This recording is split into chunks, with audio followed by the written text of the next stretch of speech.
안녕하십니까. 6월 4일 저녁 김경국TV 시작하겠습니다. 문재인 정부 정말 대통령부터 장관들까지 골고루 썩어 있었습니다. 대통령이 자신의 사위를 취업시키기 위해서 중소기업진흥공단 이사장 자리를 활용했다는 의혹, 지금 거의 기정사실화되다시피 하면서 뇌물 혐의로 기소될 것이 유력시되고 있습니다. 그런데 이번에는 또 경제부총리가 국내 총생산 대비 국가 채무 비율 전망치 축소를 지시했다는 감사원 감사 결과가 나와서 충격을 주고 있습니다. 문재인 정부가 부동산 정책 실패를 가리기 위해서 집값 통계를 조작하는 수법으로 부동산 시장이 안정적인 것처럼 꾸몄다는 감사 결과에 이어서 또 다른 통계 조작 정황이 드러난 것이어서 파장이 예상됩니다. 이렇게 나라를 엉망으로 경영해서 넘겨주고는 이렇게 무능한 정권 처음 본다, 이런 식의 말도 안 되는 주장을 하는 사람이 바로 문재인입니다.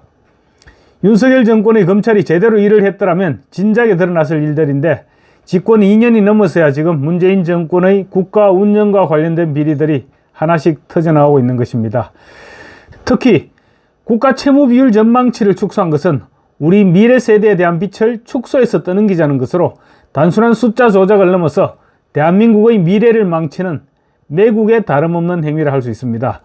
문재인 정부 경제수장이었던 홍남기 전 경제부총리 겸 기획재정부 장관은 정통관료 출신입니다. 따라서 전망치 조작이 어떤 결과를 초래할 것인지 분명히 알고 있었을 것입니다.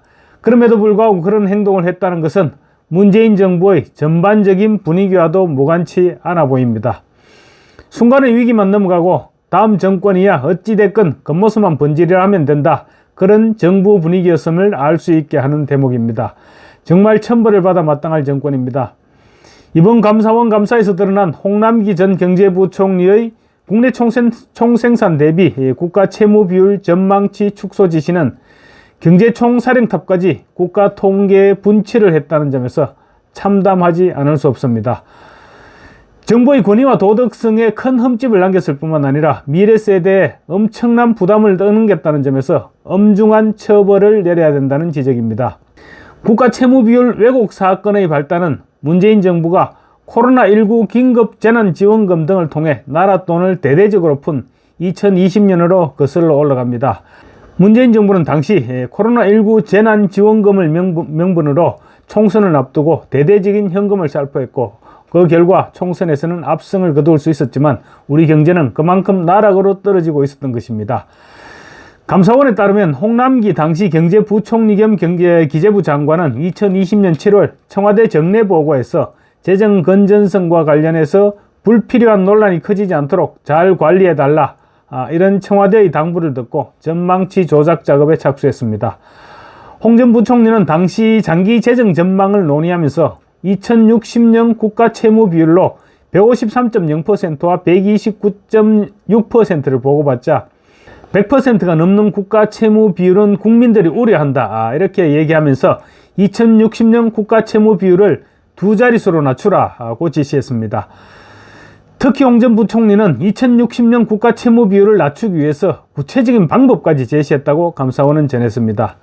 이에 대해 재정기획심의관이 우려를 표시했으나 홍 전 부총리는 정책 의지를 강조하면서 불가능한 일이 아니다, 이렇게 이행을 거듭 지시했다고 감사원은 전했습니다. 또 장기재정 전망협의에 간사했던 기재부 A국장은 같은 해 8월 두 자릿수 지시를 이행하기 위해서 협의회 심의 조정 절차를 거치지도 않고 전망 전제와 방법을 임의로 변경했다고 합니다. 정부는 전망의 객관성과 투명성 등을 확보하기 위해서 민간 전문가를 포함한 협의회를 구성해 중요 사항을 심의 조정하도록 하고 있는데 이런 절차를 무시했던 것입니다. A국장은 부총리, 홍 부총리의 부당한 지시에 단 한 번의 반론이나 우려도 제기하지 않았고, 실무자들이 여러 차례 반대를 했지만 묵살한 채 2060년 국가 채무 비율 전망치 81.1% 안을 부총리에게 보고했고, 결국 이같이 축소된 81.8% 전망 결과는 최종 발표되고 국회에 제출됐습니다. 국가 채무 비율은 정부의 재정 건전성을 평가하는 지표로 활용됩니다.